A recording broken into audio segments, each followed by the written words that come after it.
السلام علیکم اور صبح بخیر سارے پاکستان، پیارے پاکستان۔ آج کی کہانی ہے جعفر کی کہانی ہے۔ جعفر جو ایک عرب کی خاتون تھی اور بہت زیادہ سخی تھی۔ وہ یوں لوگوں کو دیتی کہ اگر دائیں ہاتھ سے دیا تو بائیں ہاتھ کو خبر نہ ہوتی۔ جعفر کچھ دنوں سے ایک راستے سے گزرنے لگی تھی اور اس راستے کے اوپر دو فقیر بیٹھے ہوتے تھے اور وہ اندھے تھے، تو دونوں صدا لگاتے۔ ایک فقیر صدا لگاتا کہ اے میرے رب، اے میرے اللہ، مجھے اپنے فضل و کرم سے روزی عطا فرما، اور دوسرا فقیر زور زور سے آوازیں لگاتا کہ اے میرے مولا، مجھے جعفر کا بچا ہوا عطا فرما۔ وہ چونکا بہت سخی تھی، بہت بانٹنے والی تھی، سو اس کا نام لے کے وہ صدائیں لگاتا۔ اب جعفر جو تھی نا، وہ دونوں کو دیا کرتی۔ جو شخص کہتا کہ اے میرے رب، تو مجھے اپنے فضل سے روزی عطا فرما، تو جعفر اس کو 2 درہم عطا کرتی، اور جو شخص کہتا اے میرے رب، تو مجھے جعفر کا بچا ہوا عطا کر، تو جعفر اس کو ایک مرغی بھنی ہوئی وہ عطا کرتی۔ اور لگاتار یہی روٹین تھی۔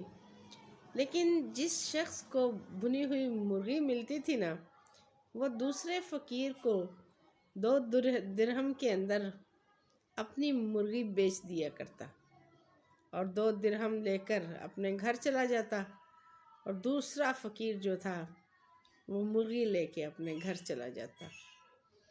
جب 10 روز گزر گئے تو جعفر نے جس شخص کو وہ مرغی دیا کرتی تھی نا، اس نے جا کر سوال کیا کہ کیا تمہیں 100 درہم ملے؟ وہ حیران ہوا۔ وہ کہتا ہے مجھے کہاں سے 100 درہم ملنے؟ آپ تو 2 درہم دوسرے فقیر کو دیتی تھی، اور مجھے تو آپ ایک بھنی ہوئی مرغی عطا کرتی تھی۔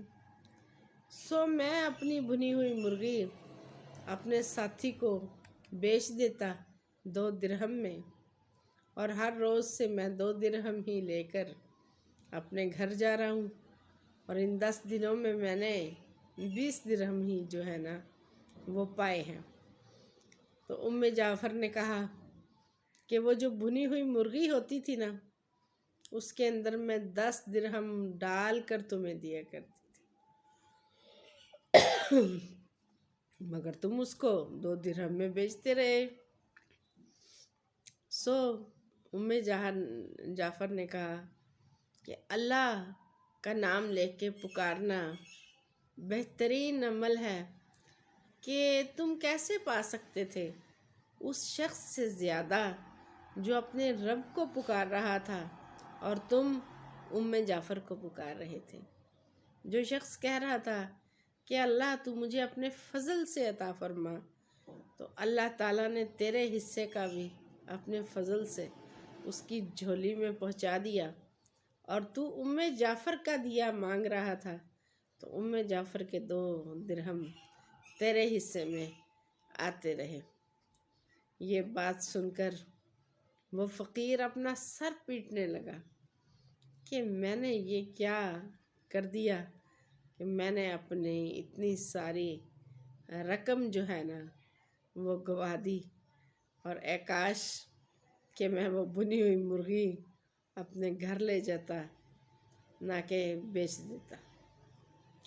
تو پکارنے والا ہمیشہ اللہ کو پکارے، اور ہم کیا بعض وقت جو ہے نا ہماری آسیں، ہماری امیدیں جو ہیں وہ لوگوں سے جڑی ہوتی ہیں، تو لوگوں نے اپنی بساط کے مطابق دینا ہے، اللہ نے اپنے رحم اور اپنے فضل کے مطابق دینا ہے۔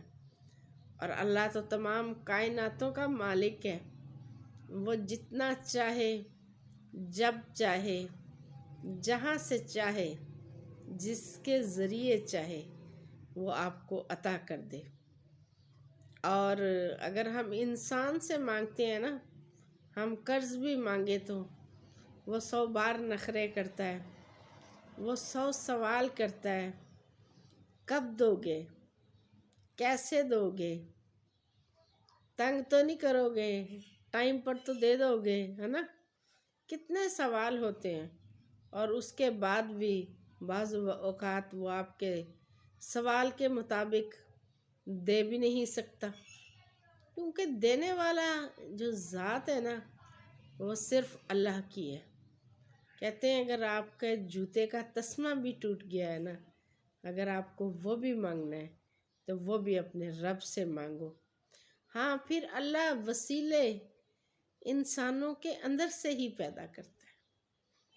اللہ پاک خود تو آ کے آپ کو نہیں پکڑاتا، وہ انہی انسانوں میں سے کسی کے دل میں ایسا رحم آپ کے لیے ڈالتا ہے کہ اس کی جیب میں رکھے ہوئے سکے، اس کی جیب میں رکھی ہوئی رقم، یا اس کے پاس جو بھی آپ کی مدد ہے، اللہ تعالیٰ اپنے بندوں کے ذریعے آپ کو پہنچا دیتا ہے۔ لیکن رحم ڈالنے والی ذات کون سی ہے؟ رحم ڈالنے والی ذات صرف اور صرف اللہ کریم کی ذات ہے، جو اپنے بندوں کے اوپر زیادہ رحم کرنے والا ہے۔ اور ہم کہتے ہیں کہ ہمارا فلاں رشتہ دار، یا بعض اوقات دیکھیے ہم لوگ کیا کرتے ہیں، ہم کہتے ہیں کہ اللہ ہمیں بیٹا دے گا، پھر بیٹا بڑا ہوگا تو پھر ہمارے بڑھاپے کا وہ سہارا ہو جائے گا۔ اور بعد میں پتہ چلا کہ اگر اللہ نے بیٹا عطا بھی کیا تو بیٹا نافرمان ہو گیا، اس نے آپ کی خدمت کرنا گوارا نہ کی، اس نے آپ کی مدد کرنا گوارا نہ کی۔